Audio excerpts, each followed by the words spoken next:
God is love. God is love. Oh, God is love. God is love. Oh,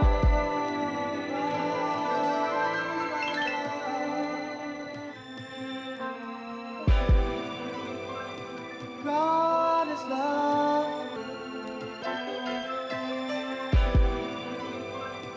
God is love. Oh,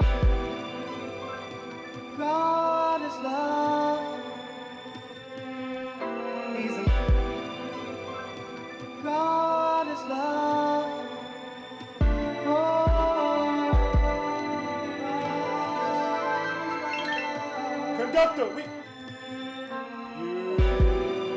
salute to everybody in the chat, man. We are here today, man. Do a little preview. Knicks, Celtics, Knicks Eastern Conference, Knicks this season in general, the championship, a bust. What the hell do we have lined up? Let me know if you guys can hear me. Had all those stupid issues on is it Friday? For absolutely no reason, man. I'm saying, man, but here we are today. All my teams are losing. All my teams are losing. My Mets are out the playoffs. What a spectacular run by the Mets. Steve Cohen did a bang job. Magical season, bro. Magical effing season, man. So to every Met who played, a team that was supposed to be out, team that before the month of June, which is probably one of the greatest months of all time for Met baseball, it was all about selling the team. I forget the pitcher who's on here, who I think there was an error in translation, but it was believed that he said that basically that we were an ish team and all this stuff. We were down and out, man. Like Cameron said, man, down and out. But we withstood, man. Played one of the greatest months of baseball in June. Had one of the best records in baseball, starting from was it mid-July or something like that, August? Absolute monster season by the Mets. The playoffs was magical. Freaking what we did against the Milwaukee Brewers.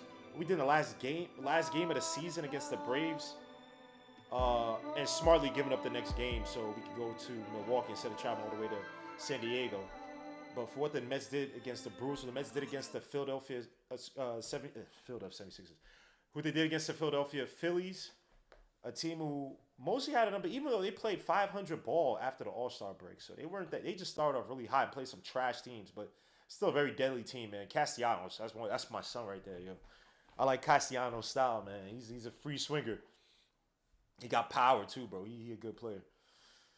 And we just ran into a buzzsaw called the Los Angeles Dodgers, a team that invests a lot of money. I know the Mets have the highest payroll, I believe, or whatever, but, you know, that's a team that you got Ohtani, you got Yoshinobu, you got Mookie Betts. You know what I mean? They got a star-studded cast. And the craziest thing about it is freaking Edman killed us.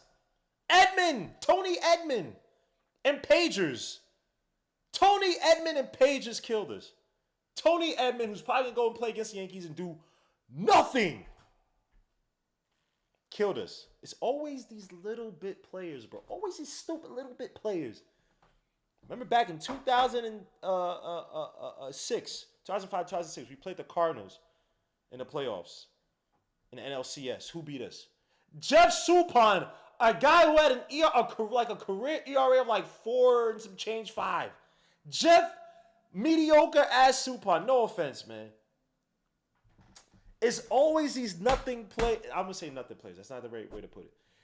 It's always these just these like these holes of players, man. And yesterday this was be Mania out there with his Chris Sale form and everything. You know what I'm saying, man? It came to an end, man. The Mets played excellently. Now it's all about time to build up. You know what I'm saying? I don't know if they're gonna re-sign Pete Alonso, but I'm throwing his ag at Juan Soto. Steve Cohen, hey man, we'll pay you. Then you're gonna have some money on the back end through some investment funds, blah blah blah. That's gonna grow at such and such rate. Boom, boom, boom, boom. They put on the backside. Don't tell nobody. Juan Soto, come home, man. Come home. Be right over the bridge or whichever, from Queens to Bronx.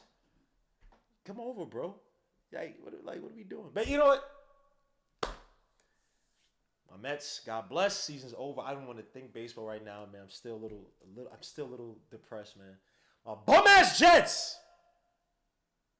Oh my gosh, Aaron Rodgers, you're eating boogers on the sideline, my guy.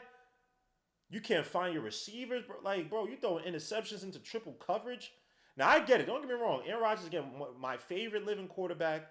Still playing quarterback, let me say. A guy who's made some spectacular throws, man, but sometimes it gets to you, bro. He thinks that he's God's gift on earth. And it's not even just Aaron Rodgers. Our defense is trash. We can't stop the run. I miss the John Franklin Myers. I miss the big uglies up top. That we could stop the run, and now we force you to throw it. Now you got to throw to Sauce Gardner. Now you got to throw to DJ Reed. That's how we operate. When you win, football is about winning in the trenches on both ends of the ball. I know stopping the run is boring, but teams are running on us. Teams are running on us, getting 4 or 5 yards, first downs here. Instead of a 3rd and long, it's a 3rd and 3, 3rd and 2, 3rd and manageable. Like, bro, our defense is trash. Our defense is trash. I'm seeing Quentin Williams get pushed around. I've never seen Quentin Williams get pushed around in my life. I've never seen Quentin Williams get pushed around in my life. Bro, this thing is bad, man. I know it's not sexy. Bro, but we got to get back to getting them big uglies back, bro. Them John Franklin Myers, them big uglies that you can't run on us. Like first and 10, 2nd and 10, 3rd and 10. I need to see those.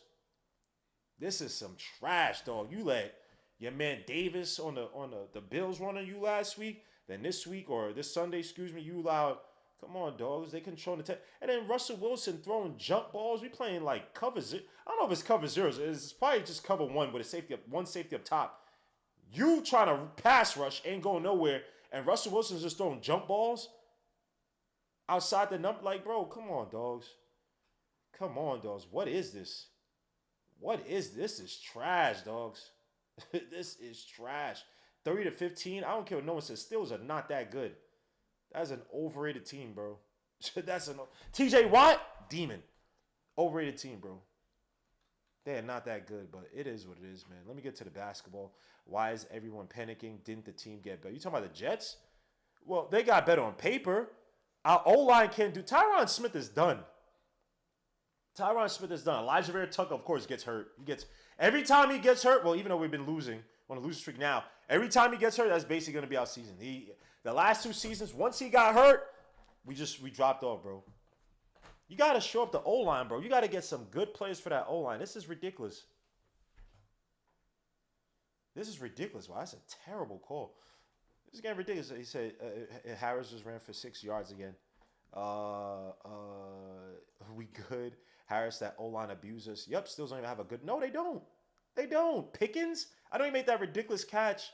But, bro, they are not that good, son. They are not that good. And we're getting sacks here and there. We trash, dogs. We are trash. The only good thing to look forward to is basketball, man. Of all things, the only good thing to look forward to is basketball. Let me make sure I'm good. Of course, I'm off camera, as always. Again, I got my Brunson hat. I got another Brunson hat coming through. These are my little prototypes to see which ones work. I don't like how they did this. They just made it like a bronze Brunson, even though he looks like a freaking like a Persian statue. But yeah, this is the Brunson hat that I'm trying to create. And I have another Brunson hat coming in, so hopefully once they get me my other Brunson hat, I'll compare the two and then see which one works best. But we are here, man. The Knicks versus Boston Celtics tomorrow to start off the regular season, man. How do you guys feel? Vegas got us at 45 wins and all that jazz, man. And by the way, first of all, subscribe to the channel. Make sure to hit the notification bell so you get each notification for each video. Also, make sure to visit underdogfantasy.com. Use the code Leisure LOK. Yesterday, I was eating a little bit. You know what I'm saying, man? You know what I'm saying, man? Get okay, man. Get okay, man. Get okay, man. Let me show you my underdog, yo. Despite all my teams losing yesterday, well, even though they played Saturday, Manchester United of all teams wins. I ate a little bit yesterday. You know what I'm saying, man? I ate a little bit. You know what I'm saying, man? I did have some losses. Laporta screwed me over on receptions because I could have sworn the Vikings was gonna eat. Freaking Justin Jefferson didn't do nothing. No, so I take it back. He got under 95 yards. Joe Mixon ate. Darnell Mooney didn't eat. And of course, Garrett Wilson ate with the reception, got me 5 receptions, and Lindor only had the 1 single. But I had some wins yesterday. I had Metcalf, A.J. Brown for 73.5 yards. He got me 89. DK Metcalf, before he got hurt with the MCL injury, he only needed 69 yards. He got 68.5. He got 99 yards yesterday. And then my other pick was Drake May, who's been lining it up, been throwing the ball a lot. Even though I wouldn't say he lit it up per se, but I think he had 3 touchdowns last week, not this week against Jacksonville. Again, going over to London is weird. He got me my 217. No, he got me 217 yards. I bet when it's only 203 yards, it moved up to 230, so I got very fortunate. And then Jahmyr Gibbs got me my 51.5 yards with 84 rushing. So again, visit underdogfantasy.com. Use a code Legion or LOK to get matched up to $1,000 on your first deposit. And bet to your heart's desires, man. There's so many games you can play. You can play streaks where if you hit your first 2, the next 9 that you hit, you can win up to 1,000 times the money you put in the system. Let me see you guys saying. We Dodgers fans now. Said Darnold wasn't the problem, bro. Okay, let me tell y'all something. Darnold was not the issue. The issue was not having a buffer there and somebody to be the guy. Remember, we had Teddy Bridgewater. And Teddy Bridgewater was supposed to be the guy, but we rushed it with Darnold. And I like Darnold. Oh, he can't make this. And also, remember, we had that offensive coordinator. Why am I forgetting his damn name? LaFleur. I think it was LaFleur. I think we had LaFleur at the time. Or was it after? I think we had LaFleur at the time. And it just didn't work out. Like, you have to get actual good offensive coordinators who could work with the quarterback. And also, too, you need a QB whisperer. So, we had a lot of moving parts. I think Darnold was rushed, but Darnold can make I've seen Darnold make amazing plays with the Jets. Go back to his last year with the Jets when he was playing against the Cowboys. He made that, was like a 90-something yard touchdown. People are like, oh, he did it with the... I said, he did it with the Jets, too. I want to say the Vikings game. Was the Vikings game where he made that ridiculous... I think it was the Vikings game. I might be wrong. Might not have been the Vikings. I can't remember. I want to say it was the Vikings, but I can't remember. Darnold's made wild plays. He's a good quarterback. He's a very good quarterback. But you have to protect him. You have to put weapons around him, which we don't do to our quarterbacks for the most part outside of Rodgers. Zach Wilson. Like, bro, we didn't put any good offensive coordinator around him. Who do we have last year as offensive coordinator? It was an older guy. No, it was the thing. I'm stupid. It's Nathaniel Hackett. But I'm thinking about the year before that. Nathaniel Hackett was a joke, got demoted. Like, bro, like, come on, dogs. Come on, dogs. Like, it's a lot of things, man. When you have a trash O-line, bro, you're not going to do much of anything. I'm telling you. I'm not a football expert by any stretch of imagination. If you don't have a good O-line, your quarterback is going to be running for his life. He can't become a competent in-the-pocket quarterback. He's not going to sit up there and try to step into the pocket when it's collapsing every time he hikes up the ball. Like, come on, dogs. Like, Fashionable, he's just coming. He's a rookie. But, damn, man, that O-line, man, we got to invest. And, I mean, you got to get some... This is what I understand. When Trent Williams was coming off the Redskins, why didn't the Jets go after him? He was an absolute beast. The Redskins, these are those teams that they have dumb front offices. So they'll let good talent go because they don't know what they're doing. Remember, Trent Williams got in the whole thing where they were trying to say that, Trent Williams was trying to say, I had a form of cancer, even though it was curable, right? It was treatable, let me say. But it was a form of cancer, and I couldn't, blah, blah, blah. And the Redskins was like, oh, that's just all, blah, blah, blah. He's fine. Like, bro, they were being run by Dan Snyder, who's one of the worst owners in all of corporate America. He's an idiot. He's an imbecile. He's not respected in the league. So I don't know why the Jets did not go after Trent Williams. I know he got into a fight yesterday, but Trent Williams is one of the best freaking tackles in the league. He's one of the strongest men in the league. Why didn't we go after him? Oh, let me see what you guys say. Let me see. Smith looks washed. I'd see what Fasher could do at left tackle. Who is Celtics starting center? Jets just need a solid QB. It's supposed to be Rodgers. Does the Celtics team seem older? I believe the Knicks will outrun the Celtics. I don't know about outrunning. I have my reservations, y'all. I have my reservations, but let's get to it. Let me see. Is my slide moving? So my slide should have been moving a little bit.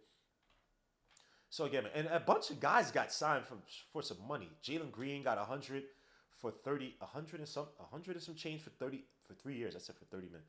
100 something for 3 years. Aaron Gordon just got an extension. I think 130 for, no, 155 for 4. Aaron Gordon just got 133. I'm sorry, for 4 years. Şengün just got 155.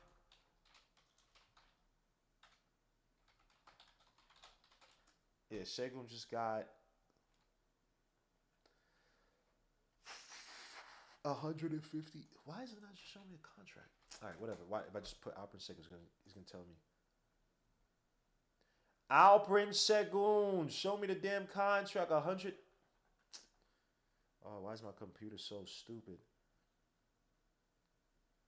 Contract. Alperen Şengün contract. Why can't you just show me the... Yeah, I think it's 155 for 3. Because this thing is not showing me the damn money. Oh, for 5, sorry. 185 million for 5 years. I believe Suggs just got 130 for 5. My son Jalen Suggs. And people are like, oh, he doesn't deserve it. Well, that's what. Yeah, 150 for 5, excuse me. That's where the market is going, man. The $30 million contract is going to become the new normal. Even though someone just got small money. Freaking, not small money, but damn, someone just signed a relatively meh contract. They got like 36 for 3. Why am I forgetting who that was? But anyway, yeah, a bunch of guys getting signed, man. And come to find out, your man Mikal Bridges rejected an extension, a $50 million extension, to be up for $156 million the next year. Now everybody's talking about this pay cut he's supposed to be taking, but I don't know. But I'm gonna talk about because his jump shot, man. Seth Brunner, his trainer. I did as much research as I could, and I don't know what the hell Mikal Bridges is doing. But your man is bugging the F out with that jump shot. That jump shot is straight butt cheeks, straight booty meat, straight just savage funk. I'm sorry, I'm trying to get to this damn StreamYard. I don't know what the hell your man's thinking about. I've never seen him. Now, I've read on Reddit, there are people saying that he had that hitch before and all that stuff, that he had it coming out of his rookie season. I don't recall. I got my brother Darcy up in here. My bad, Darcy. I was in the wrong chat, man. I apologize. Let me get to the proper StreamYard. And of course, my StreamYard doesn't. For my proper screen. Why is it not going? What? I just want to cry sometimes. So why does my computer act dumb? Like, what the hell? Let me get to my brother Darcy, man. Darcy was good, man. Let me get off this. Man, can you see me? Oh, wait, hold on. I got to fix Darcy's screen. That looks... Nah, Darcy, stay on the screen. Stay on the screen. You good.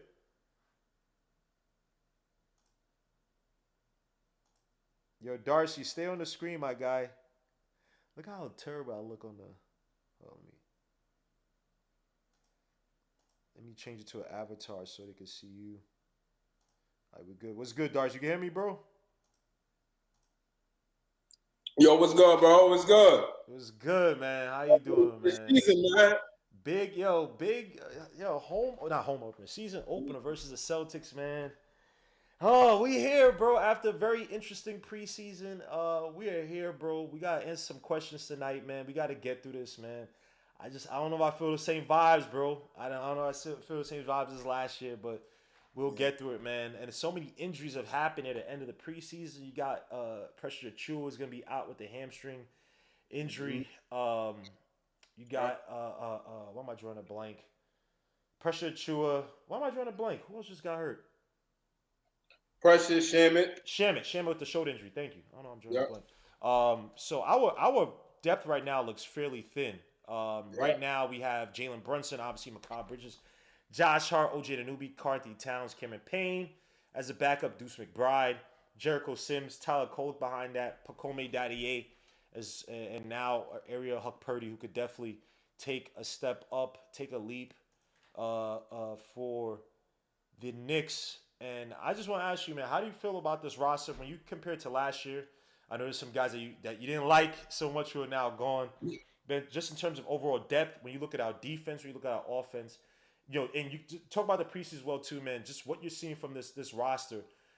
How do you feel confident? What's your confidence level going into the first 10 games of the season? The first 10 games, man. I would say right now I have mixed emotions, but I'm more so confident in this team, and primarily my confidence really comes from just JB.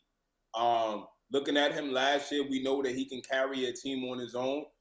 Worst case scenario, if the team can't really show up offensively, we know he can bring it. And I mean, obviously, we don't have Dante to play that second fiddle to provide that offense, outside of JB, but I think we have enough guys who understand the severity of what we're looking to accomplish this year, and that they're going to step up. OG Anunoby, I expect him to make an offensive leap this season. Last year, he was taking around, and I mean, for a good bulk of his time, even in Toronto, he was taking around max probably 10 shots a game. Unless he was really hot. I expect him to get more touches this year. I want to see him getting around 10 to 15 shots this year versus last year, because we don't have Randall, right? Randall was getting up to 20 to 25 shots. And granted, obviously, Randall didn't play since January, but you don't have Dante there now. So I think there's and you don't want to overwhelm Cat now that he's, on the Knicks. I think for him, he has to gracefully kind of ease his way into becoming that bona fide second option. I think the chemistry between him and JB still needs to grow. But I think in the meantime, the Knicks need to figure out excuse me, the Knicks need to focus on really just making the right read, right? Playing for each other, playing unselfish. I think that's how the team is going to gain their chemistry. I think a lot of fans right now, we want to feel confident because we have big names on the team now, which then it doesn't seem real. But there's a toughness aspect that I feel we could potentially, kind of not have. I think Devo plays with a lot of grit and tenacity, and because we don't have that, and we're not going to see that in the way that we've gotten conditioned to seeing, I think that could be something that we notice. But I look at a team like Boston, their toughness primarily came from Marcus Smart until he got traded. And when I thought they would get soft as a team when they traded for KP, but I just realized in this league right now, you don't need to be a real tough team. But hold on. I gotta stop you there. Yeah, they got rid of Marcus Smart, right? But they picked up Drew Holiday, who's a demon. He don't talk a lot, but he's gonna be in your grill. Pause. He's going to make your life a living hell in the backcourt, right? That's something that Marcus Smart. I'll even argue, because Marcus Smart was getting older. He probably did it on a better level at the time when the Celtics got him. I'm not saying overall in his career, because Marcus Smart was a beast, but I like Drew Holiday over Marcus Smart. I like both of them, but Drew Holiday's an absolute monster on both ends of the floor, and he has been. And I think to me he's becoming even more of a clutch player. Like, he's not going to give you 20 a night per se, right? But he's a guy that he's done against the Knicks, make big shots, make big plays, dribble, drive, penetration, kick out, and frustrate JB. JB probably has some of his worst numbers last time I checked. When you look at his numbers against Drew Holiday overall, so I think Derek White actually had better stats on JB than. But then again, the usage was lower. So right. So let me be honest though. Even with him, I don't identify with Drew Holiday being a tough, gritty kind of player. I think he's just a good defensive player. I think he plays physical and he's focused. He just plays focused. That's what I see from him. I don't see, like you said, he doesn't talk. Like, to me, that's an aspect of it. Shit talking a little bit. Like, I think that's you don't need it. If I'm frustrating you every night you're on the court, offense, it don't matter if I talk or not. Sometimes dudes talk because they know they don't got it.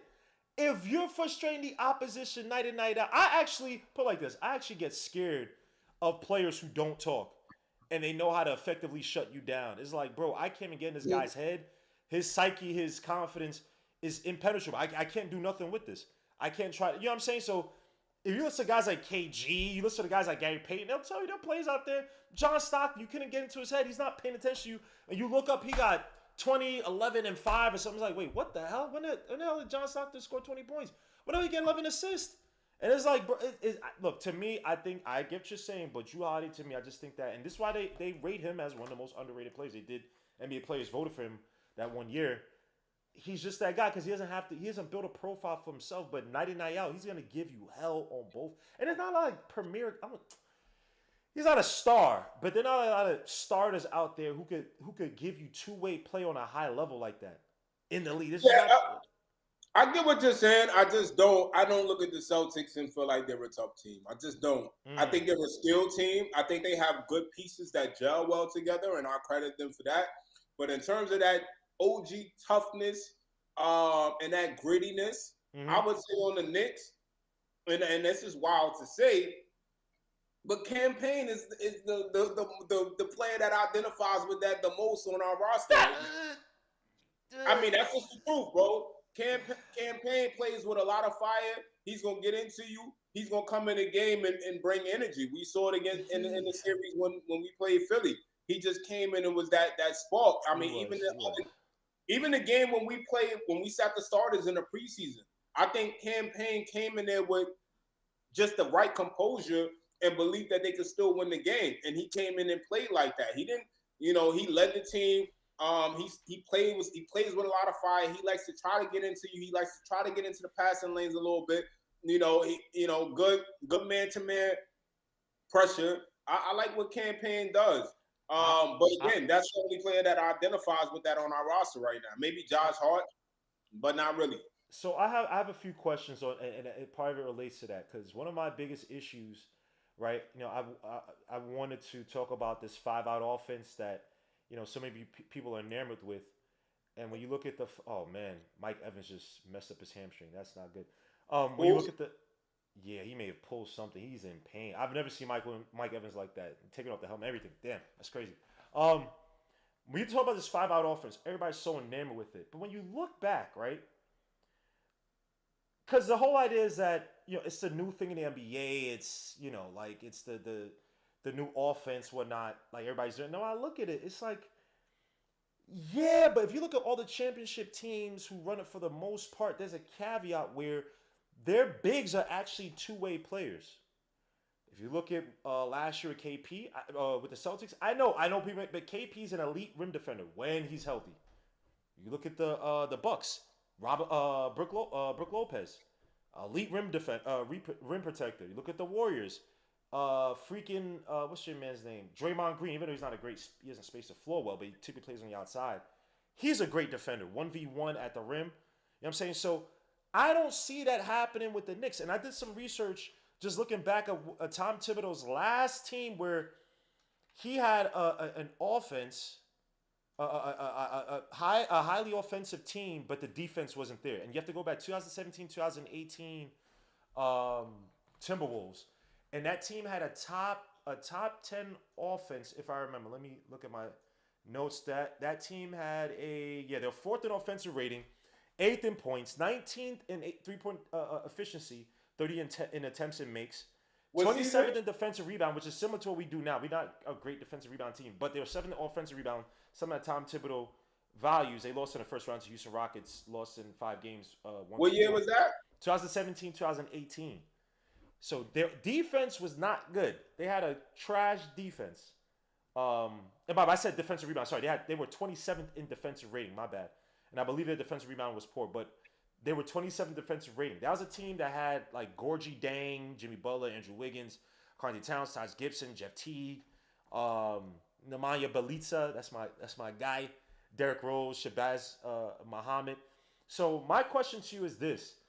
Can Tom Thibodeau succeed with the so-called 5-out offense if the defense is piss poor? Like, if you look at our last few teams, and again, people like to say Tom Thibodeau's old school, blah, blah, blah, but he has fundamentals that when they click, you can get to the second round. You may need some other pieces around and whatnot, blah, blah, blah. Randall's had 2 poor or non-existent playoff series for the most part, hurting one, basically trash in the other just because of injuries.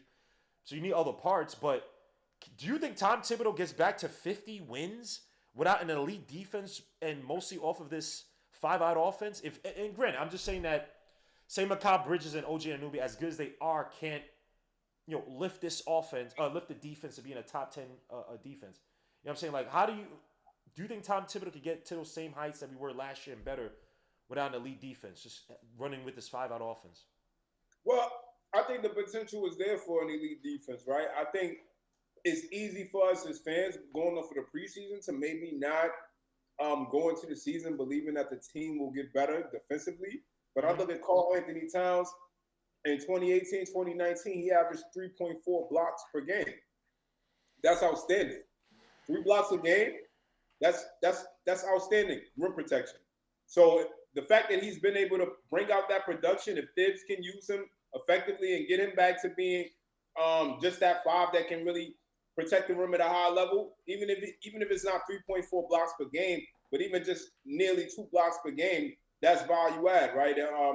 And you look at OG Anunoby, man, his coverage is crazy. He can cover 2 guys,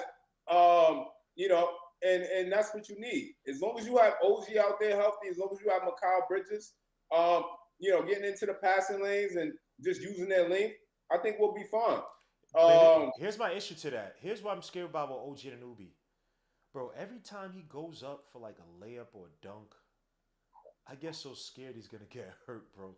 Like, think about this. Mm-hmm.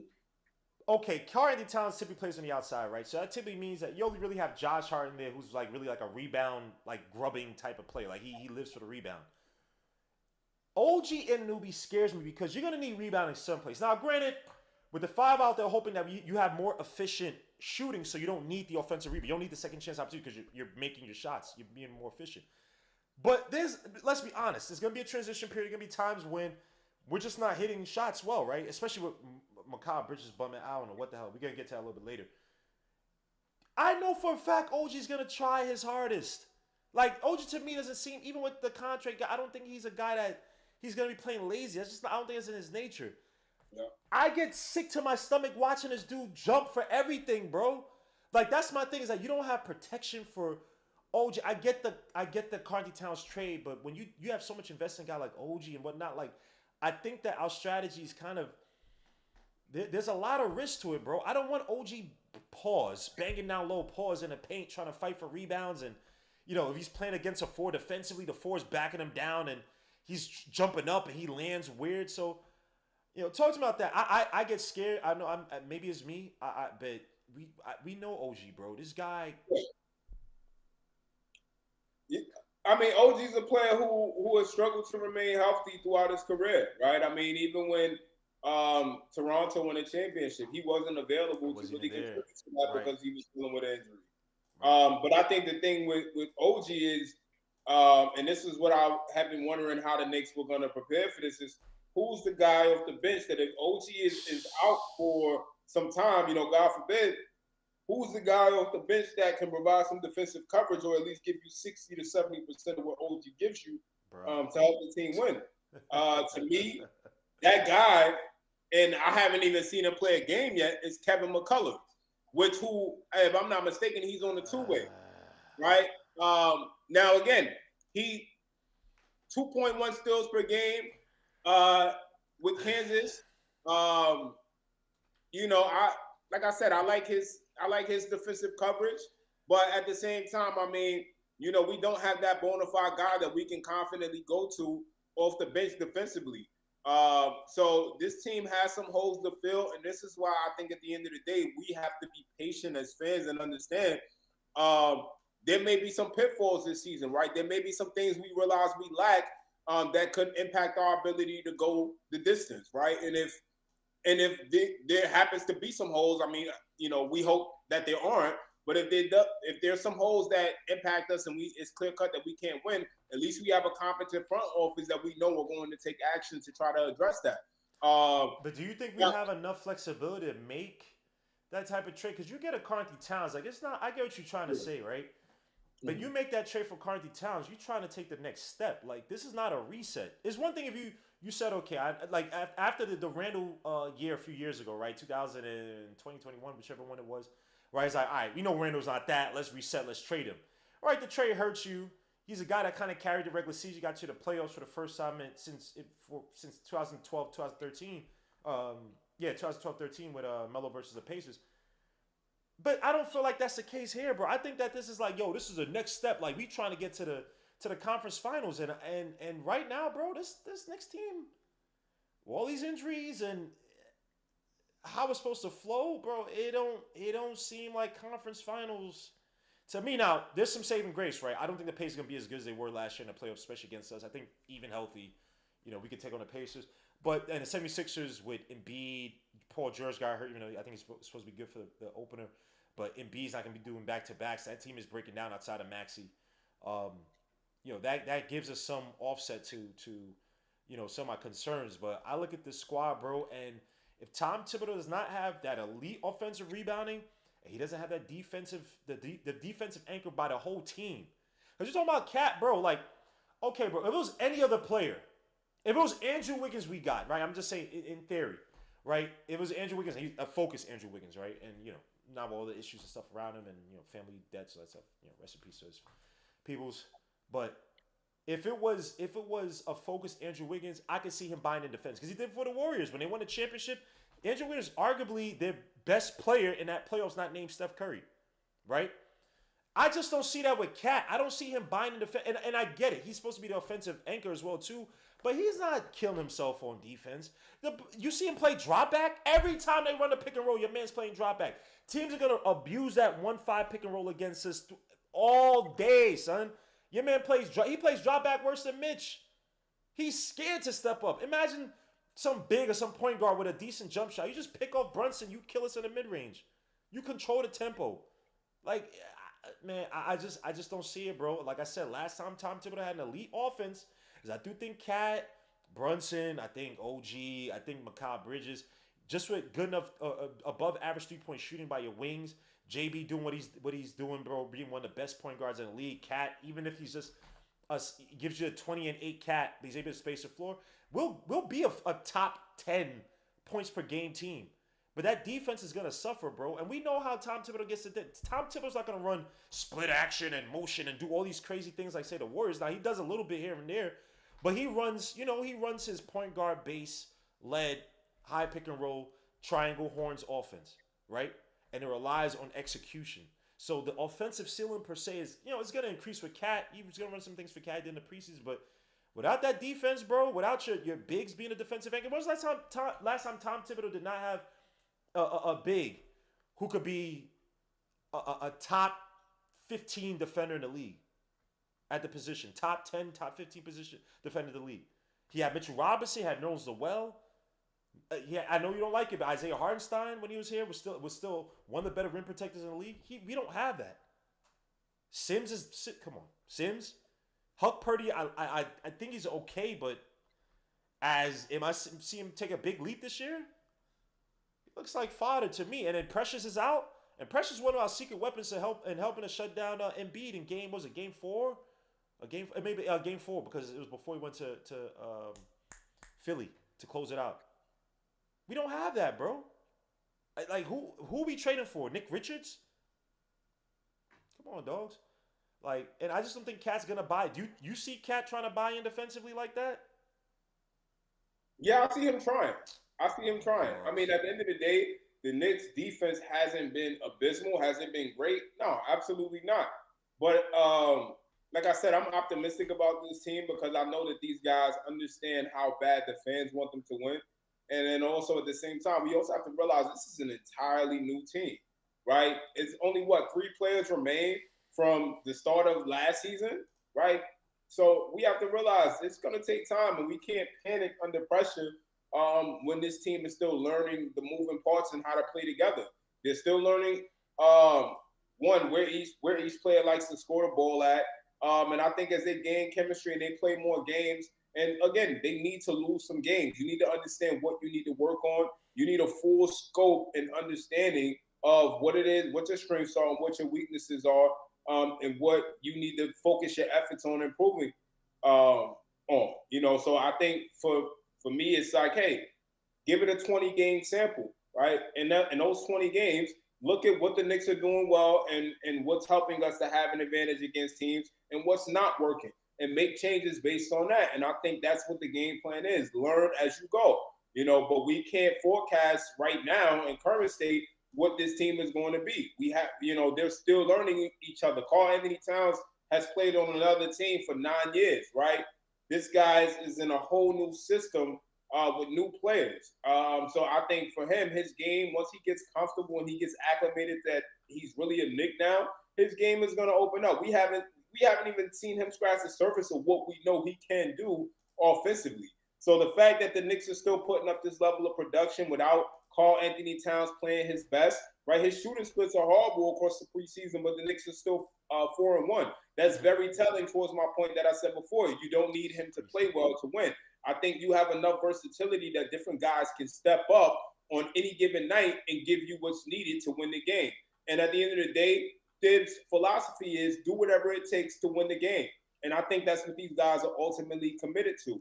So I think we're going to see a lot of players step up in different ways that we haven't seen them step up before.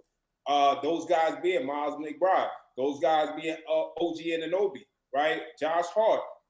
He puts a lot of pressure on the rim when he's getting out into transition and he's just making the right read and just playing within the flow of the offense. So that's what I expected him to. He had the same complaints as last season. I think once he gets settled in and he understands his role and he plays with that high energy that he brings and he's running the floor, these guys are going to start really gelling together and we're going to see that this team offensively can cause a lot of havoc. And I think that's going to make up for any defensive mishaps. I think OG's going to figure out how to make up for a lot of what Karl-Anthony Towns is lacking defensively. I look at Isaiah Hartenstein. He is not, to me, an elite defender. I look at Isaiah Hartenstein. He even credited OG Anunoby for making up for his defensive mishap. Because he's stopping ball handlers from getting the rim. It wasn't like OG was there helping them block. I mean, look at the Knicks. Look at the Knicks. Or making it. Look at the Knicks defensive rating. Look at the Knicks defensive rating in December prior to the acquisition of OG Anunoby. Of course, and during that time, and January's amazing. OG Anunoby was probably one of the best acquisitions in terms of defense. I never take that away from him, but I'm just saying. I know you hate iHeart, but iHeart in terms of his rim protection when he was here, especially at last year, there's a whole video compilation of him getting cooked.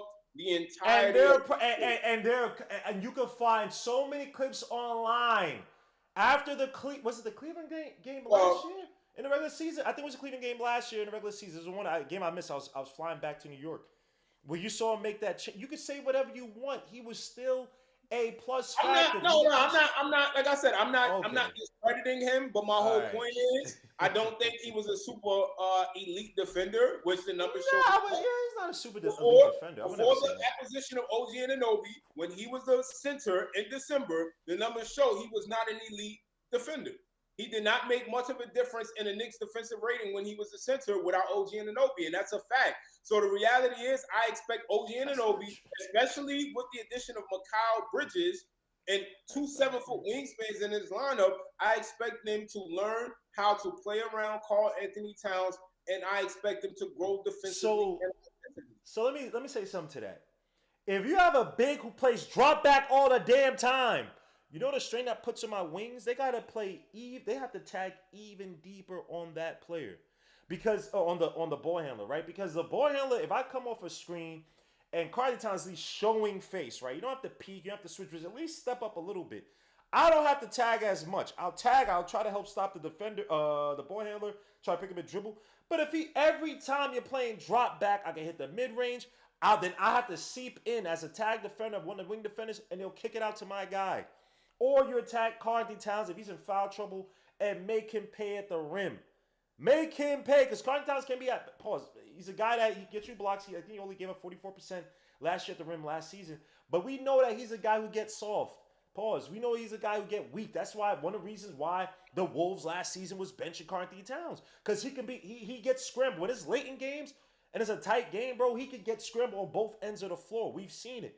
So now that you put even more pressure, there's one thing if I'm a competent defender at the 5 position, and then I have OG help me out. Now I have elite defense. But if I have a below average or a guy who doesn't want to step up on defense, playing drop back, is putting more strain, now instead of me having an elite defense like we had in January, now I may only have an average defense, which is saying a lot because I'm playing so bad on defense that OG has to come from me. Mikal Bridges has to come from me, right? So we're going to have maybe above or slightly above average, especially tag defense, defense at the rim, because of Cat.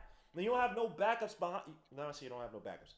The backups we have behind him aren't as strong as we had in years prior. So, Carr, anytime says I make a decision, hey, look, there'll be games I'm not scoring 20 semi points, 30 semi points. But I'll give it all on defense. I'm hounding boards. I'm contested rebounding. I'm protecting the rim. I'm doing everything. I'm selling out. And I need to see more of that. That's something I didn't see from Randall. I remember Randall against the Denver Nuggets 2 seasons ago. Played some of the greatest defense in that game. I don't know what the hell that was. He must have been high off of something.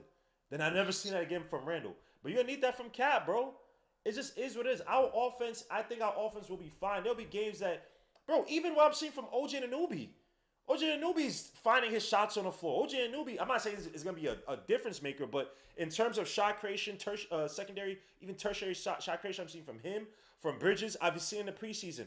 It's Mikal Bridges starts off. Oh no, OG Anunoby starts off with heavy usage. Mikal plays the more of the wing outside guy, and they switch it around once the second half. So I think Tom Thibodeau, you're seeing him create these patterns offensively to see, showing you what he wants to do with his wings. But Cat has to step up. I'll put money on my life. They're gonna be running 1-5 pick and roll. And Nick G said the same thing to me. They're gonna be running 1-5 pick and roll on Brunson and Cat, and it's up to those. And now Brunson tries hard on defense. He's not a great defender, but he tries hard. It's up to Cat. And it's going to be Tom Thibodeau's biggest freaking assignment. Because this is a guy who's complaining about minutes and all that stuff, not directly about Tom Thibodeau. Everybody knew who he was talking about when he said, oh, there's only one other coach who maybe played 40-something minutes a night. Well, there are going to be times you're going to need to play 40-something minutes a night. And you're going to be shooting 5 for 15. And I need you to sell out on defense. I'm playing Joel Embiid. You got 4 fouls and it's the fourth quarter, bro. What you going to do? Simple as that. I know people can kill me and say, oh, you're too impatient, bro. I've seen this from Cat. I've watched Cat. Because you know what it is?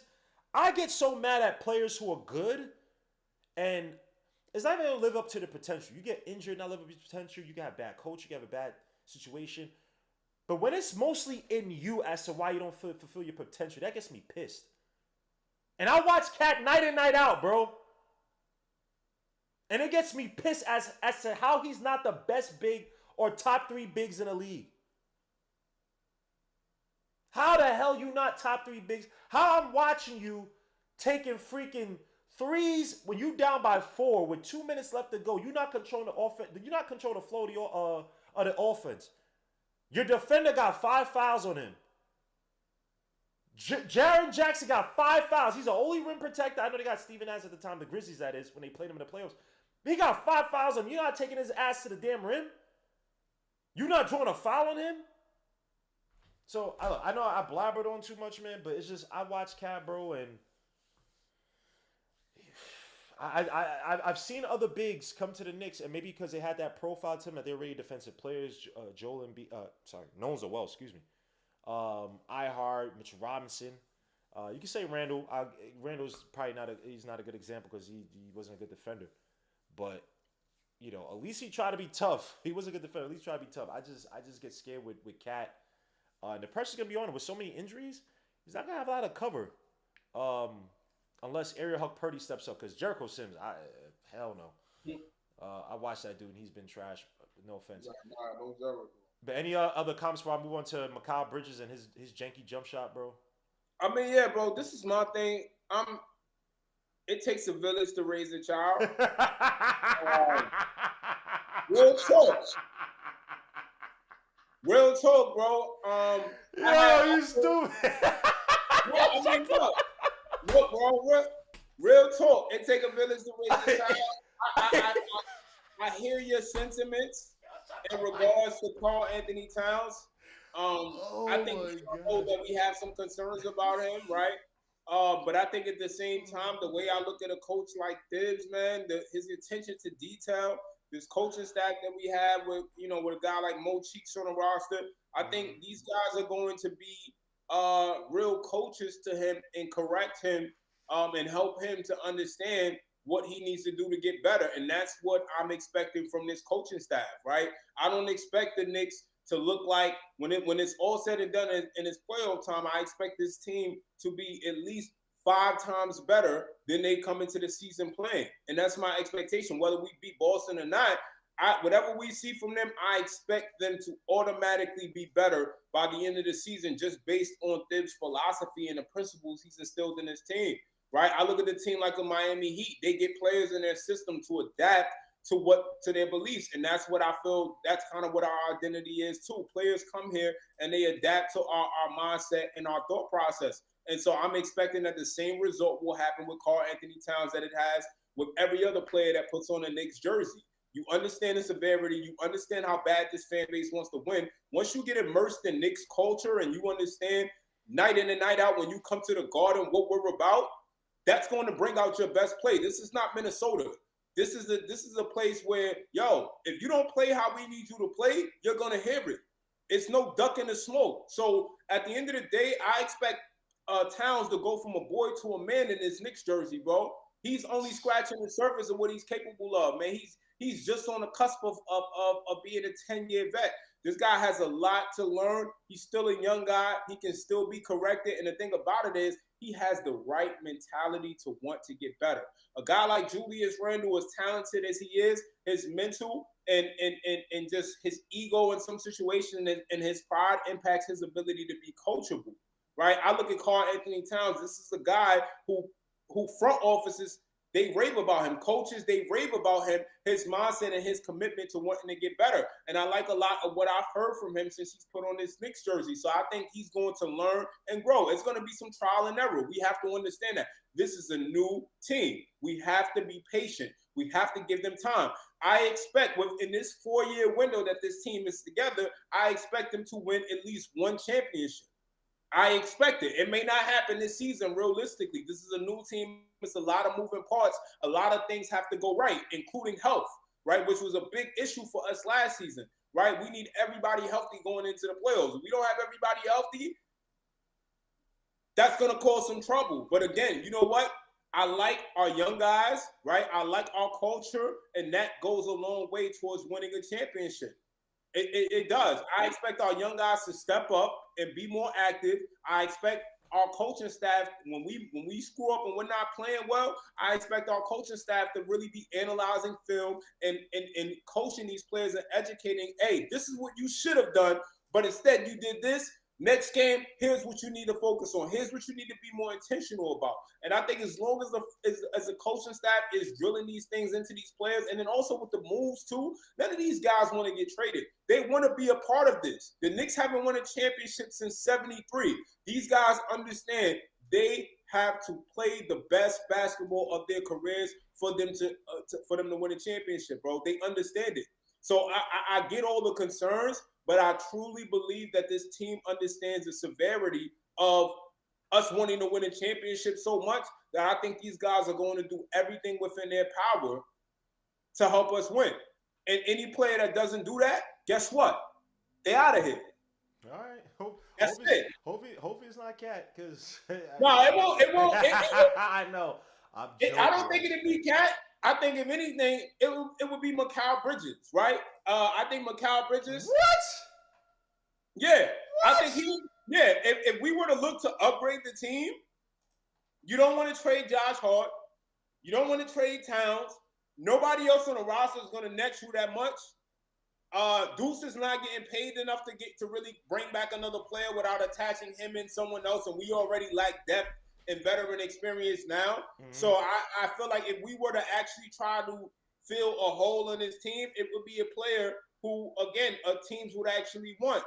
So to me, that player, I'm not giving up OG Anunoby. I'm not giving up JB. I'm not going to give up Towns unless you're getting me a Giannis Antetokounmpo or something like that, right? Unless you're getting me Giannis, I'm not really going to look at a trade for Towns. We need a stretch 5, especially being in the East with all the other contenders having a big who can space the floor. I look at the Knicks last year, Isaiah Hartenstein, between him and Mitch, only 3 threes were taken. So I think if you get a big like Towns, man, that's really going to open up your offense and make it easier for JB to score and go to work, right? I'm concerned about his broken hand. He broke his hand last year. I want JB to be able to score the ball as easily, and so that's why I'm in favor of this move.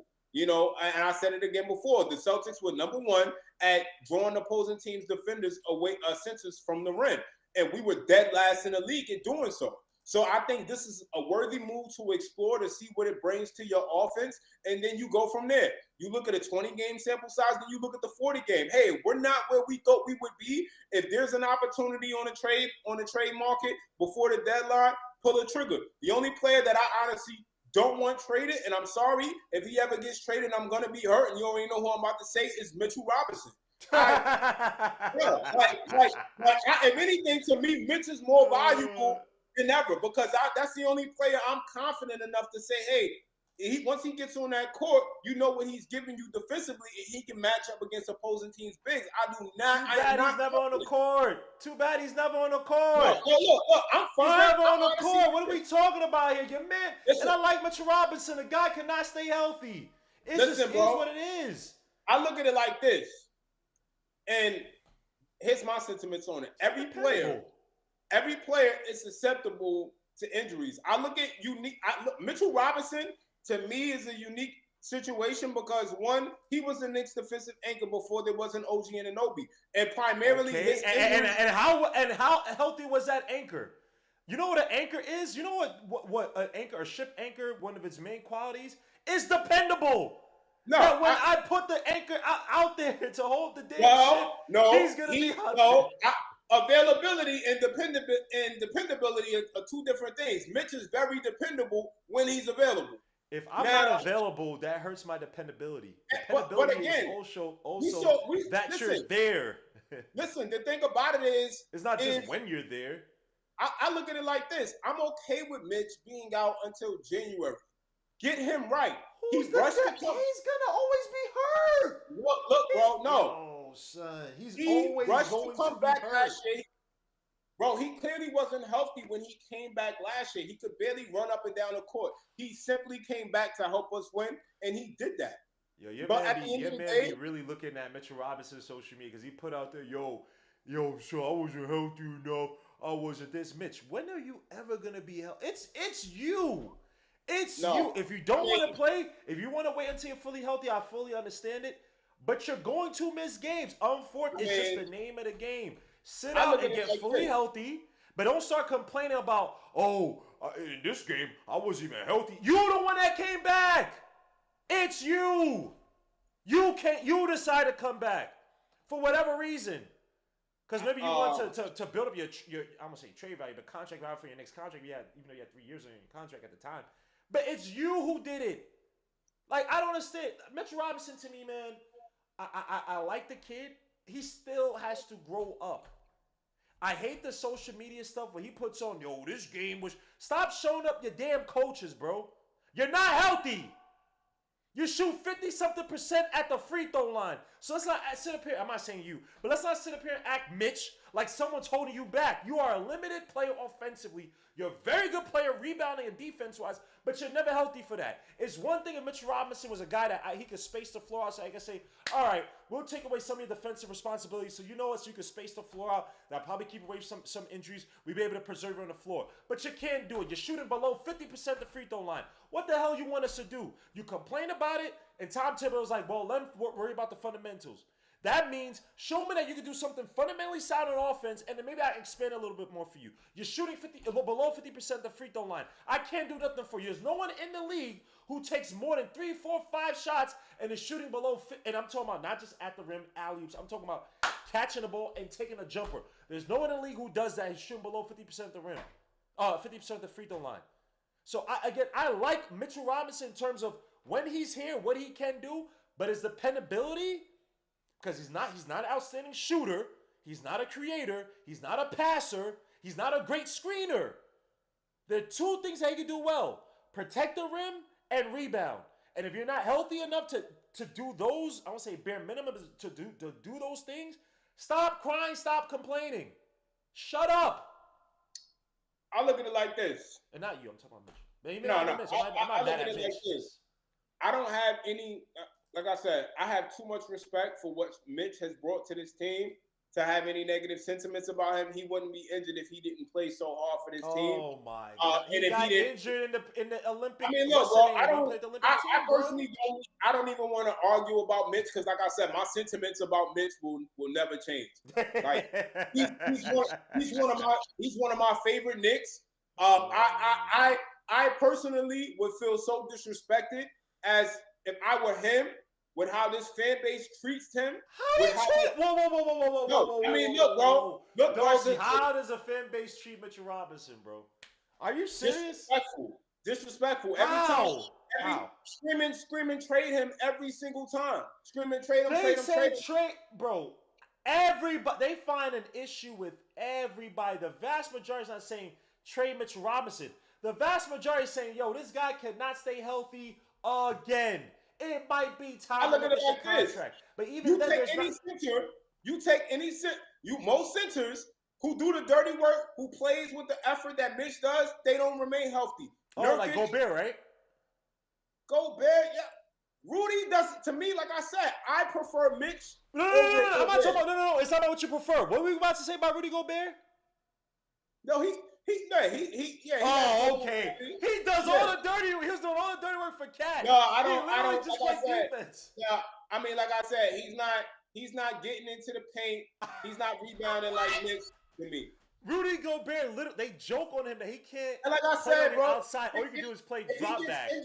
What are you talking? All he does is live in the paint. That's why they complain about space. They complain about space. Like I said, we would not have made it past Philly without Mitchell Robinson. I'm not bottom line. Him, but at the end of the day, you still gotta be Isaiah Hartenstein, who you like to hype up so much, got his bum A cooked. But at least Iheart struggled against Embiid. No one's taking that. No, Iheart struggled against Embiid. Iheart struggled against Mitchell Robinson for years.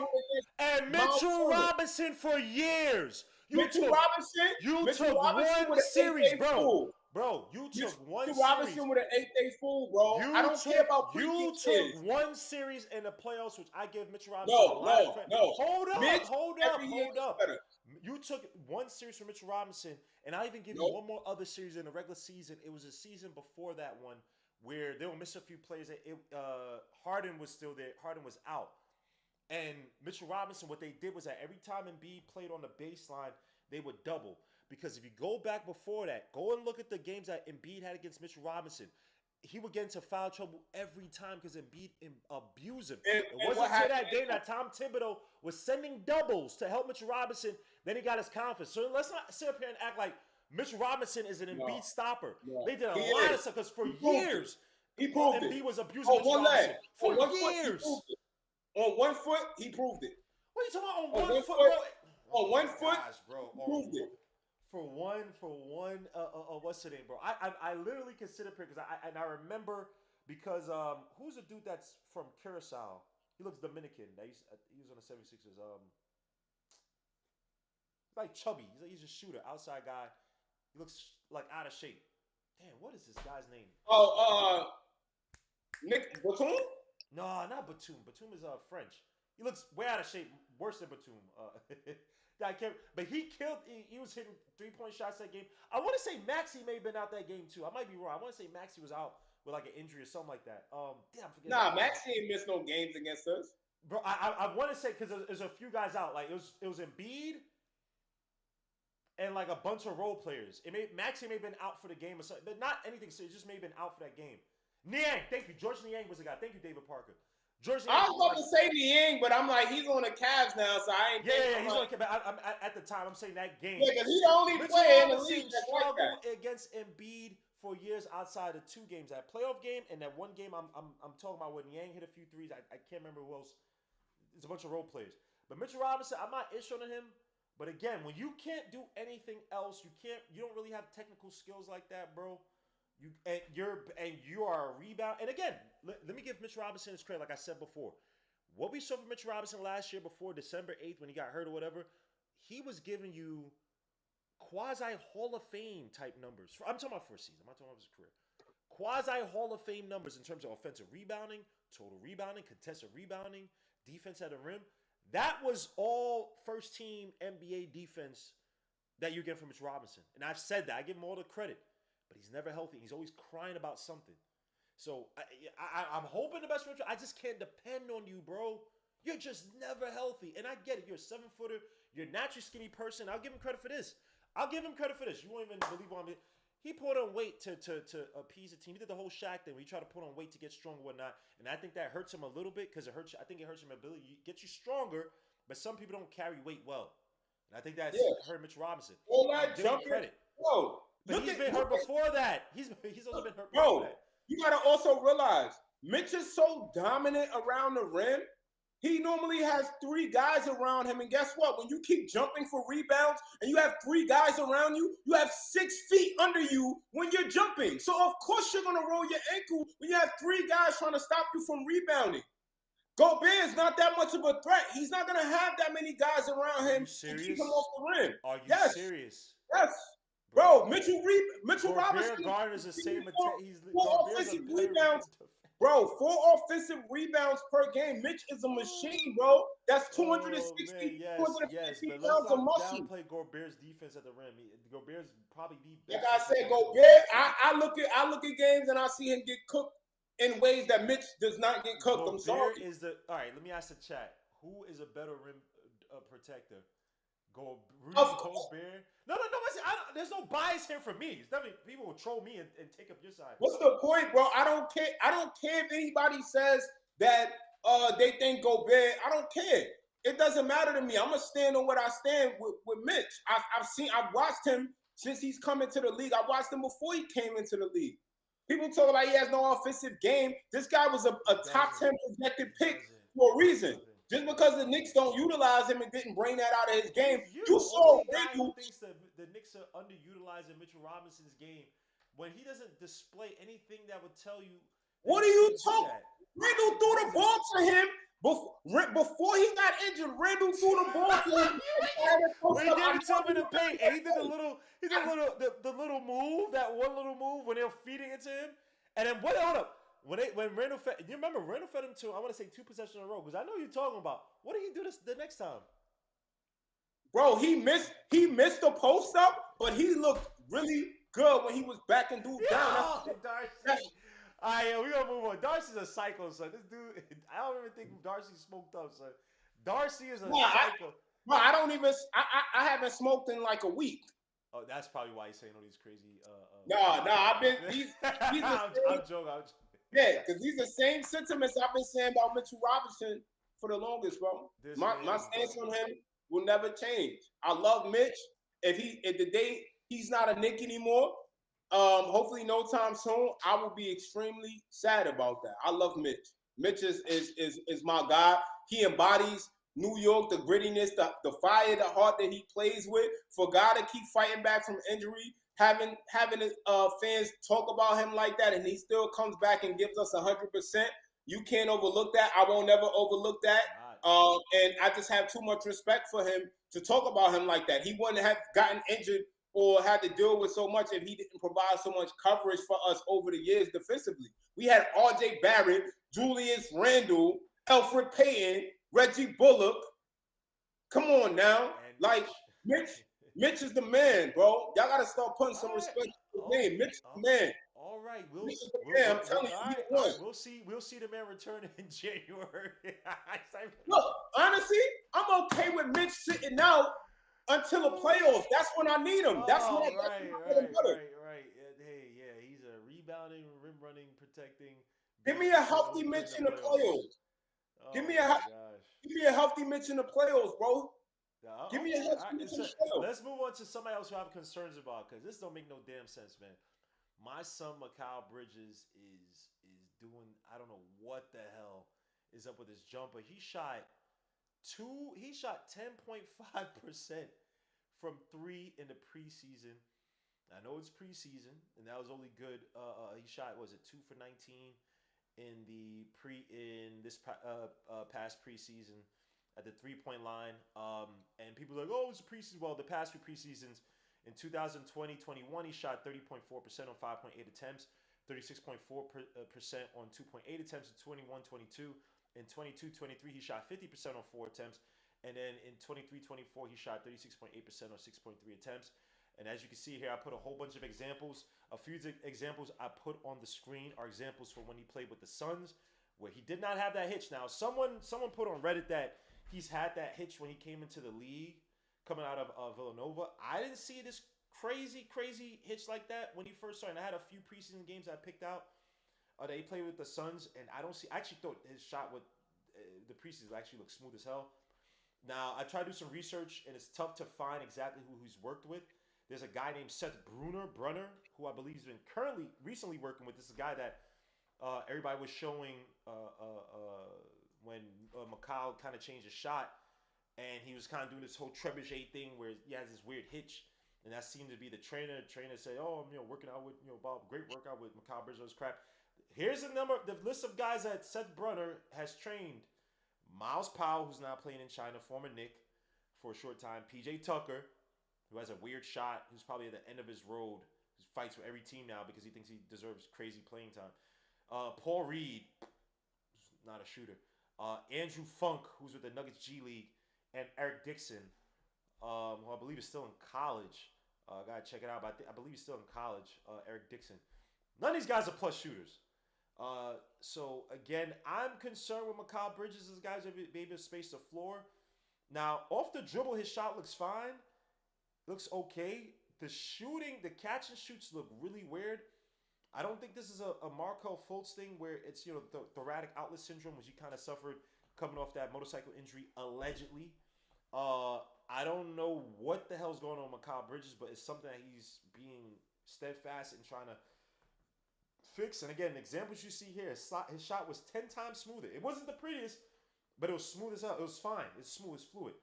What he's doing now, he does not look comfortable doing. So talk to me, Darcy. I know you said you have to wait to see how things play out. It seems like you're not really on the Mikal Bridges train. I don't know if it's because of the trade. I don't know if it's because of his talent or his profile. But talk to me about his early season, preseason struggles, shooting wise. Will this hurt the offense? Because again, the name of the game is to now space out for Brunson, OG on one side, Mikal Bridges on the other side, and having Cat space out the floor. But if Mikal Bridges is not a competent enough shooter, at least to start out, do you think that could create some issues in the offense? Obviously, it's going to be a transition period, but just talk to me about if you have any concerns with Mikal Bridges and his new shooting form that he has that no one knows the hell it is. No, I mean, like I said, bro, this really just goes back to my confidence in this coaching staff, bro. Until the Knicks give me a reason to not believe in them, I'm going to believe in them, bro. I'm going to trust the vision. I'm going to trust and know that, one, this team has advanced statistics that we have no visibility to. So something made them justify taking this kind of risk in assembling this team together. So I'm going to trust the vision until they show us that this team is not capable, right? Even if this year doesn't go as planned, I'm still not going to question too much about this team as long as we fill in the little gaps of things that are causing us to not be successful. I don't think we're going to have any super major needs that we can't address. I look at Mikal, but do you think that with Mikal Bridges, right? Do you think that they're looking at the analytics and have all these things on his jump shot form? Not to say that Tom Thibodeau could stop him, work with trainers or stop him. Do you think that if it's not an injury issue or not, do you think that you could see Tom Thibodeau and the coaching staff getting involved and saying, hey, you got to drop this trainer because, through the first 20, 30, 40 games, you're shooting well below your average. You're shooting below league average, shooting 33%. And we didn't bring you here to shoot 33% from outside. We brought you here to get back to that 40-some% that you shot in Phoenix, that 39, 38% that, the 38% you had in Brooklyn. We brought you here to be a competent space. Do you think that you could see this coaching staff kind of put pressure on him? Because, again, there's a lot of investment. We have not had this much investment in the roster in years, right? This is our highest payroll. We're in the first apron. Just slightly below the second apron, I think $3 million left, or we have in terms of space, in terms of cushion. Can you see the coaching staff get involved and say, hey, you got to drop your trainer? Maybe they bring on a shooting coach of their own. Do you kind of see that investment by the Knicks? Or no, I don't think it's going to get to that point. I think Mikal immediately after that game of shooting that poorly, like you even saw towards the end of the game, JB looked him up on like a pass or two and passed it to Josh Hart instead to shoot. And I think one, you notice that as a player because, hey, I'm really just not shooting the ball well. My shot is coming off the rim in a way that it looks like I'm not, like, he's shooting with confidence to a degree, but he's not really fully shooting with confidence. I think after a shooting performance like that, you get in the gym and you put up 500 threes. You shoot all night, and you shoot the next day, and you shoot the next day, and you shoot the next day. So I think Mikal Bridges, that's what he's doing, working on his shot. I don't think the front office, the coaching staff is just leaving it up to him to just keep putting shots up. No, I think he's going to come in, and this is not going to be an issue that's continuous throughout the season or even to start the first 10 games.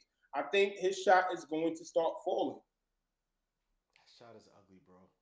It is. Cam Payne's shot is ugly too, right?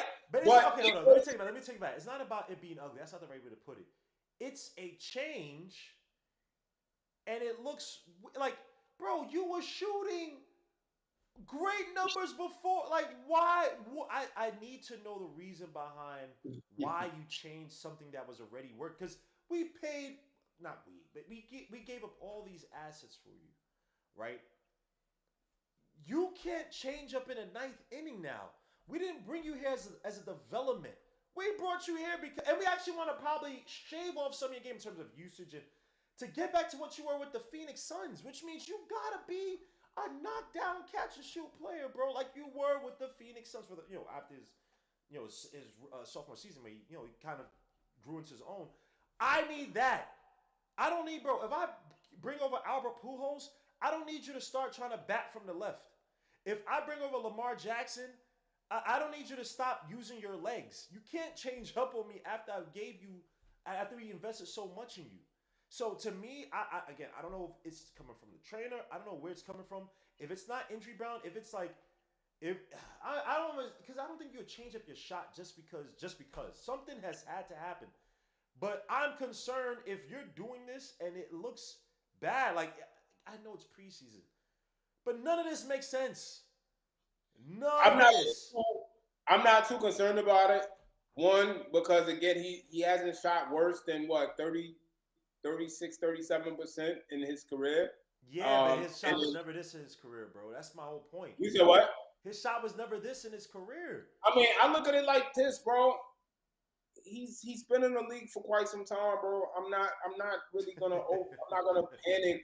Like, this is not a guy who has not shown that he can shoot the ball, right? I think if you come into the league and you're shooting horribly and you don't shoot the ball well, and then your form is broken too, your shot is like a Markelle Fultz type of situation, then that's different. But this is not the case. This is a guy who has shot up 42%. We've seen him shoot the ball well. We've seen him score at a high level. He's playing in a new system. He's playing with a new team. He's playing in the Garden. There's a lot of added variables that are not going to show up in his shooting stats, right? He has to get acclimated to being on the team. He has to get comfortable playing in the system. He has to get comfortable with everything, and then I think his game is going to shine. And the thing about it is, one, he didn't take the contract that he could have got. If he was panicked about his shot, he would have took that $30 million a year and called it a day and let the Knicks lock him up for 2 years and then, gave him that security. No, he said, no, I'm good. I trust that I'm going to have the right level of production and you guys are going to want to pay me. So at the end of the day, I'm going to trust that. I have no reason to look at this guy. He hasn't played horribly throughout his career. There's nothing that to go off of other than a preseason game where he shoots horribly. To be honest with you, I said it last season on your live. You know how many parlays Mikal made me miss last year, bro? Like, just keeping it a stack. Not even. I think I only did. I want to say I only did one parlay, and that was when. Here's my parlay I did that got me annoyed. Remember the game? It was in Brooklyn against the Knicks.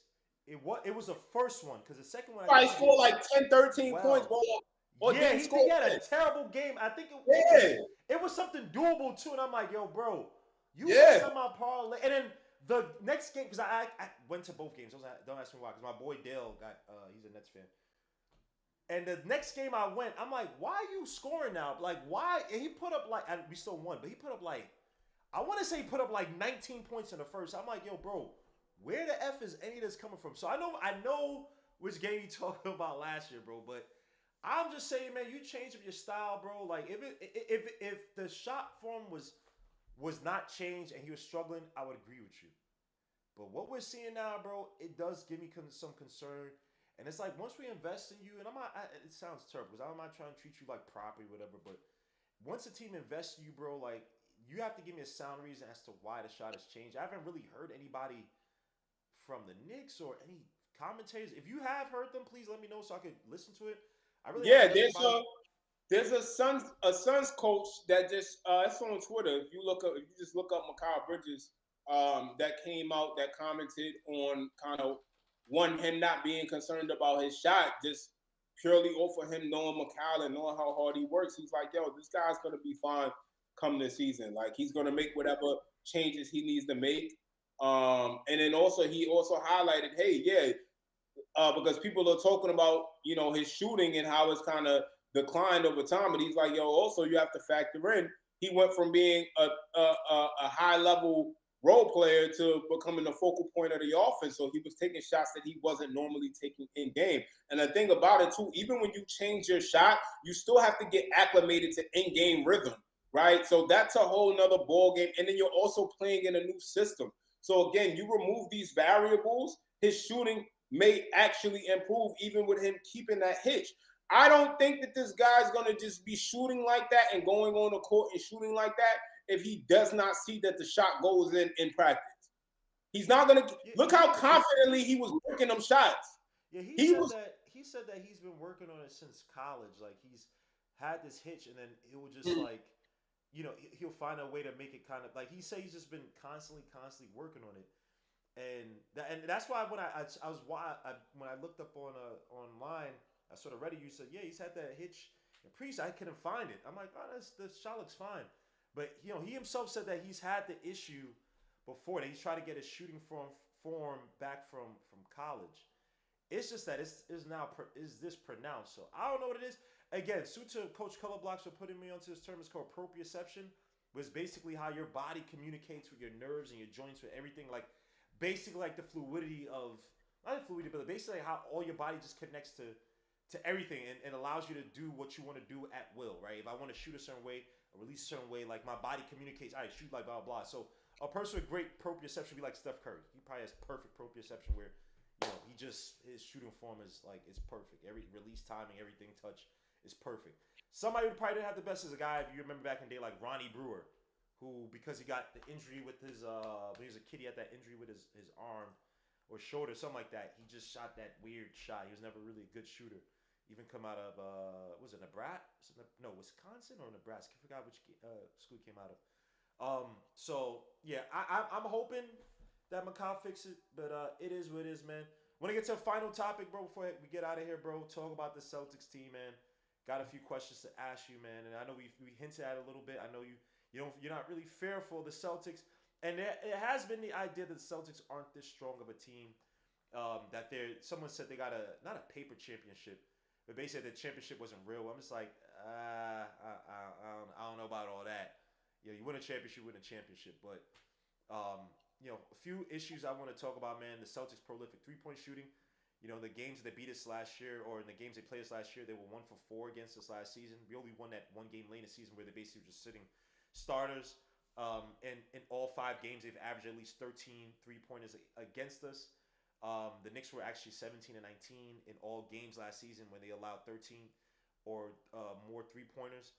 To me, my issues, again, the pick and pop that we saw with KP and Tatum in that first game where Mitch Robinson was playing, where they abused Mitch Robinson and Julius Randle with the pick and pop.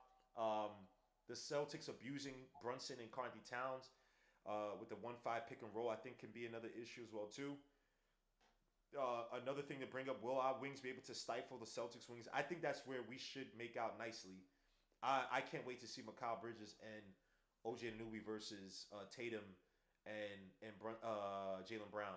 Those are 2 players that over the years we've seen it where either one of them, like either both of them were frustrated. They typically wouldn't frustrate us both at the same time, but one of them typically has like a monster game against us, like a really good game. And then the other guy, like I've seen Brown have a great game against Tatum when he hit that shot against R.J. Barrett. They'll have clutch moments, right? The Drew Holiday factor, like I said, the 2-way game between of Drew Holiday. Again, Brunson's had some of his more uglier games against the Celtics. Obviously, having Cat there probably helps. You run the pick and roll with Cat, take away Drew Holiday, force KP to play up a little bit. But again, Drew Holiday is just going to be, he's been an issue. The one game, I think it was last year, Drew Holiday could have hit a shot to save his life, and he hit like the last 3-4 shots to kind of close out the game against us. And again, will the 5-out offense be the difference maker? To me, it was the defense protecting outside. The drip drop penetration on Drew Holiday is another thing that killed us. They had other contributors like Derek White had big games against us. Sam Hauser had a big game against us. And again, just living on the 3-point line, that dribble drop penetration, I think defense will be more important. But can spreading the floor be the difference maker against the Celtics? Remains to be seen. But let me get to you, Darcy, man. You can answer any of these questions, any of these points. Or you can talk about what you think are the main points, what are the main issues that the Knicks will have, the questions they'll have to answer tomorrow versus the Celtics in the season opener. Well, yeah, I mean, I think with the addition of Towns, you're going to have a lot of just man-to-man defense. These guys can't put two on the ball. Not with Karl Anthony Towns at the three-point line, willing and able to knock down a three. It's just that simple. You run a pick and roll between JB and Towns, the big, he can't try. You can't. You got to get up. You got to stay close to Towns, and you got to it has to be man-to-man when you're defending JB, and JB's going to go to work once he's already moving and getting ready to penetrate. So for me, like I said, I don't really know what this new team is going to capitalize on. I don't want to project anything on them because I'm trying to just go into this season, which is an open mind and an open journey that, hey, there's going to be some ups and downs. JB himself has said it, and I believe that could be the case, worst case scenario. But I think even with the matchup against Boston, I think a lot of our issues are not going to come necessarily offensively. I think they're going to be defensive mishaps, right? I think this team still has to learn and know each other. And I think they still have to build that chemistry. And again, these guys have unique personalities outside of basketball that also is just like, I don't know. It's a weird group. It's a unique group. But I think as long as these guys are playing together, we'll be fine. You think this group is stronger than last year in terms of chemistry? No, I can't say that. I can't confidently say that. Just because we have more. Yo, I'm sorry. I mean, bro. I'm scared of JB. I can see it now, son. JB, and this is what I respect about what it was before the Cat trade. You had players who I felt they could police themselves. When you have players who they've played in college, they won a championship in college, and they're not bums. Josh Hart, Jalen Brunson, Mikal Bridges, Dante DiVincenzo, no one can sit up there and say they're bums. Like, oh yeah, he was good in college, but he kind of sucks now, so you kind of have to compensate and be like, cover for him. They all contribute in different ways. They all are well coached. Jay Wright, one of the best college coaches of all time. They all police, and they were all men. You never felt like, even if Dante was having a bad shooting game, you never felt like Dante was scared. You never felt like Dante was half-assing it. You never felt like Dante wasn't trying to give his all. You always had to face on JB, Josh Hart. Josh Hart would be scared to take certain shots, but Josh Hart would be the guy that would run into the stands to get a rebound. Josh Hart's the guy crashing. We could sit up there, have 2-3 misses. Josh Hart's getting the long rebounds. You know what I'm saying? Like, you felt like, I don't have to coach these guys up. I just got to find a way to put these guys in the best position to execute the way I know the way I know they can. You got Cat now, bro, Darcy. You can't sit up there and tell me you're not gonna have a game where your man JB is screaming at Cat to get his ass in the post, and Cat is just asking for the ball at the 3-point line, and JB ignores him. I'm not hoping for it, I swear. But I can see it on JB's face. He's going to be like, this, yo, son. Oh, why do I have to coach this dude up? Why do I have to get him to be in the spots where he can draw a foul, use his toughness? Because Cat has good footwork in the paint. Cat is not a bum in the paint. That's the craziest thing. He's talented. He just don't want to do it. So I didn't mean to cut you off, but you can't sit up here and tell me you don't have those. I know you're trying to be optimistic. Because I think you're trying to be optimistic because you don't want to have high expectations. Because you know you should. No, I have high expectations. I expect the championship. That's every year. That's what we out for. But I say it time and time again, how many Knicks fans got to die without seeing this team win a championship? I agree with you, but Darcy, son, bro, you telling me you feel champions? How many wins you got for the season, bro? Look at you. Look at him. Look at If, him. no, What? no. I mean, I look at it like this: with all the injuries last year, we still won 50 games. So I expect the Knicks to win plus 50 games. That's what I expect. This is the thing. I expect the leap from OG Anunoby. I expect the leap from Miles McBride. I expect our young guys to give us good production because we're going to need them this season. We don't have that. We just don't have it. So I expect our young guys, somebody, one or two of them, to shock us and give us higher level production than we expected. So I'm banking on a lot of things going right for this team. Pacome Dadier, I like him. I like his off ball movement. That's what we need. That's how this team is going to gel faster. You need guys that can get out into transition. It's going to put pressure on the rim. Make the right read, kick the ball out, open three, bang. That's like I said. The more guys you get that can move off ball, I think it's going to help this offense, and that's what we need. That's what's going to help them gel faster. So I'm banking on that. That's what I'm putting my stock in.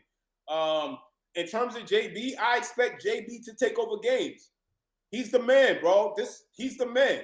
Like I like that he's trying to have a well balanced offense where everybody's kind of like really involved and playing their part. But I think there's going to be unique situations where JB just has the upper hand and teams don't have any answers against him, and he has to capitalize on that. And that's going to be plenty of nights. And I think the rest of these players, these guys, they have to learn to play off for him. And I don't want the whole idea of Cat being the second option, Mikal being the third option, and OG being the fourth. No, I like a well-balanced offense any given night. Any of these guys are prepared to step up and give you what's needed. They need to have that pressure on them to feel like, hey, I need to step up every night, every player. I think OG and Anunoby, like I said, I expect a leap from him. Without Randall here, I expect a leap from OG. I think OG is going to show more signs of what he can do. We saw it in the playoffs with just his shooting splits and his averages. Like I expect that and more from OG, and hopefully he can stay healthy.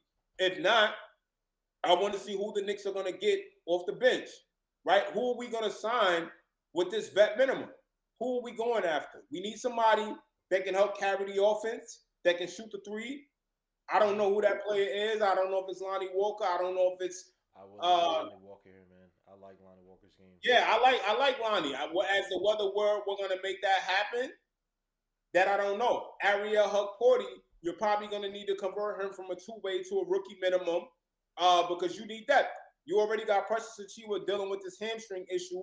No telling it whether that's going to be something that lingers throughout the season. So you got to keep an eye on that. OG Anunoby had a hamstring injury that put him out the playoffs last year. Is that something that's going to be a concern for him this year? We don't know. So now, do you want to convert Ariel Hukporti from to a rookie minimum, or do you want to convert a guy like McCullough from a two-way to that rookie minimum, because you're going to need that wing defense? And again, we're not going to have it without OG. And so, what's your contingency plan if OG goes out? Another guy too that I wanted to mention. You haven't mentioned. I think he's going to take because of injuries. I think he's going to factor in is Tyler Kolek. That kid is. I don't care what no one says. That kid is serious, bro. He can run your offense from the bench. He's tough. He got a good left hand. He can shoot. Don't be surprised, bro.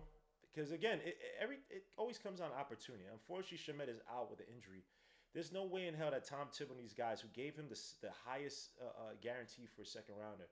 There's no way that they're not looking at this guy to make it be a big contributor, especially with the opportunity presenting itself with the injuries to Shamet. So I think that Tyler Kolek now does he help your does he help your backup big situation? No. And as much as I like Lonnie Walker, you still need a backup big per se. Now, I think Lonnie Walker. I don't know how much they're gonna pay him or what he'll get, but I think it is doable. I think we have $3 million left. They can spend before you hit the second apron, but we got a lot of questions right now, especially with guys hurt. I just don't want the Knicks. I don't think they're gonna go into second. They're not gonna go into second apron to get it. You probably can't, but I'm just a little concerned to start the season. What are your predictions for tomorrow's game against the Celtics? I just think with so much depth, I think it's gonna be a close game. Uh, I just don't know about Cat versus KP. Horford is KP's retired. not That playing helps. tomorrow, though, right? He's not playing. He's out. Oh, KP's out. Yeah, KP's out to start the season. So Oh the crap! I'm Celtics. bugging out. Oh crap! Yeah, KP's out for a couple months, I think, actually. Hey yo, thank God. Well, not because injured, but he's oh Yeah, wow. I mean, honestly, I would rather KP play because I want to see, but we'll have an opportunity to see what that matchup looks like. But again, I have confidence in Towns, right? Look at what he did against Jokic. That's not something that you would have predicted to see from Towns. He played at a high level in that series, and not just that series against Phoenix. He dominated Kevin Durant as well. That these are things that you can't just overlook. Um, you have two guys who have gone on. Well, one who's going to the finals. Two other guys who've gone to the Western Conference Finals, and JB and Karl Anthony Towns. So these guys have good experience. They understand what it feels like to continuously get eliminated. And then you have a coach who is obsessed with basketball. You have a coach who you know is obsessed and he really wants to win. And so I think, like I said, these guys are going to do everything that they need to do to help support this system and help make this team as effective as possible. And so I expect there to be some growing pains. I'm not going to put too much stock into whatever happens tomorrow, whether we dominate them or whether we lose the game. Who the Knicks are to start the season will not be who we are entering into the playoffs. So at the end of the day, I'm just banking on that we go out, we play hard tomorrow, look for each other, right? Play within the offense, just make the right read. Try not to force anything, play for each other. And then to me, that you build from there. That's what needs to be the baseline. Take it day by day, game by game. Every matchup is going to be different. Every matchup is going to present a different challenge. Learn from your mistakes. Learn what's going to help enhance the team and make us better and capitalize and grow on that. And as long as the Knicks are focusing on that, as long as the coaching staff is building a cadence for improving on those things, we're going to be perfectly fine. It's an 82-game season.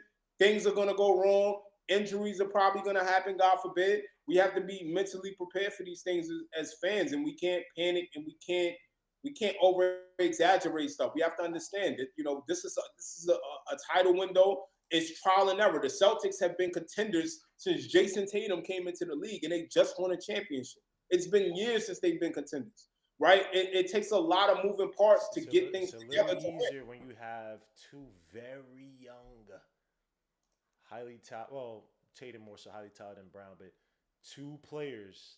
They had a rare situation where the Nets, because the Nets are idiots, traded those draft picks that became Brown and Tatum for aging players, right? That just does not happen. So they have a different situation. They had one. I'm not saying the Knicks can't get to the have a championship, but the timeline for the Celtics to get there was a lot longer than the Knicks. You got JB on this very cheap deal, 4 years. He's a smaller point guard. You're talking about him then turning 30 by that time that contract hits. You know what I'm saying? So, or his second contract hits with the Knicks. So I get what you're saying, but I just think that we have a window now, and the Celtics window is a little bit wider because they went through iterations of Kyrie and Marcus Morris, all those other guys, and they finally won it. But they had a lot of time because they had Tatum and Brown extremely early or very early. And I mean this 4-year window to me is solid. You still now again, the reality is you still have Precious Achiuwa. You still have some guys that you can move in the trade if you need to. You still have what's his name that we got stashed overseas? Not Picard. That played in Summer League. I forgot his name. It's not coming to me right now, but even him. You talking about the lefty dude? What's his name? The lefty Lithuanian dude? Yeah. He's gone right? though. He's gone. I could have sworn he's gone. No, we didn't trade him. We didn't trade the draft rights to him. Rokas Jokobitis. Yeah, Roku Jokobitis. Yeah, that's like I said. You have some pieces. Who's to say the Knicks won't look to bring him over at one point to help fortify the bench? Maybe that's something that they look at doing next season. Get him out of his contract. He played really well next to Kolek in the summer league too. So I think again, there's opportunities to enhance this team without making any drastic moves. But I think you need to first go through this season and see what this team looks like in current state before you go make any moves. Because any other move is a risk. You move Precious Achiuwa, you move Mitchell Robinson, whatever moves you now make, they have to hit it right on the head. So you need a good sample size of data. You need a good sample size of games to really go off of as your benchmark to know, hey, here's what we do well, here's what we don't do well, and here's what our opportunities are improved. And then you go and you scour the trade market before the deadline. What trades are available to you based on your needs? And if there's a trade that makes sense, pull a trigger. If there's no trade that makes sense, you carry it out to the playoffs. Because guess what, bro? The reality is, regardless of how bad or good this team plays, or I'll just say, if the team even played, hypothetically speaking, if they played bad going into the playoffs, one thing we know for sure, this team is not going to be an easy out by no means in the playoffs. In a 7-game series, when you have JB, Mikal Bridges, Karl Anthony Towns, and OG Anunoby, I cannot confidently say there's a team that is going to put these guys out. They have to absolutely be playing bad. And I just don't really see that happening. So I see this Knicks team at minimum going to the Eastern Conference Finals. And if you make it to the Celtics and you don't beat them, at least you know, hey, we matched up against the best team in the East, quote unquote, and here's what we need to improve on. And you take action. I'm still concerned about a team like Milwaukee. I'm still, like I said, we can't sleep on anybody, but that's the thing. We know that. So anything can happen. It's no telling how this season is going to go. It's going to be a whirlwind. It's going to be a lot of ups and downs, but we have to mentally understand that it's an 82-game season, and come playoff time, it's a whole different ball game. Okay. All right. Fair enough. But yo, Darcy, I appreciate you, my guy, man. Thank you for coming on, man. A lot of good points. You seem very... Shout out to the Liberty, man. Shout out to the Liberty. Yes. Oh my gosh, I'm bugging out. Please. Shout out to the New York Liberty for winning the championship yesterday versus the Minnesota Lynx. I don't care about the ref did this, ref did that. Man, New York has been subject to so many BS calls all throughout sports. So, salute to New York Liberty for winning that chip. Breanna Stewart, man. Sabrina Ionescu, who doesn't get enough credit for being an I know she had a struggle yesterday, but being one of the beastly players in the WNBA, one of the best players in the WNBA. She doesn't get enough credit. No one even talks about it. But anyway, salute to that team, and salute to Sabrina, man. Great accomplishment, great win. Beautiful chip, man. Salute to them. But I'm about to head out, man. I'll be here tomorrow for the watch along. So please tune in, man. Knicks versus the Celtics, brother Darcy. I appreciate you, man. I see you on the next one. Y'all, man, please hit the like, subscribe to the channel. Make sure the dark notification for each and every video. Also visit underdogfantasy.com. Use the code LOK to get matchup to $1,000 your first deposit. I'll see you guys on the next one, man. I appreciate each and every one of you guys in the chat, man. Peace, Lou. God bless. We are out. Peace. All right, bro.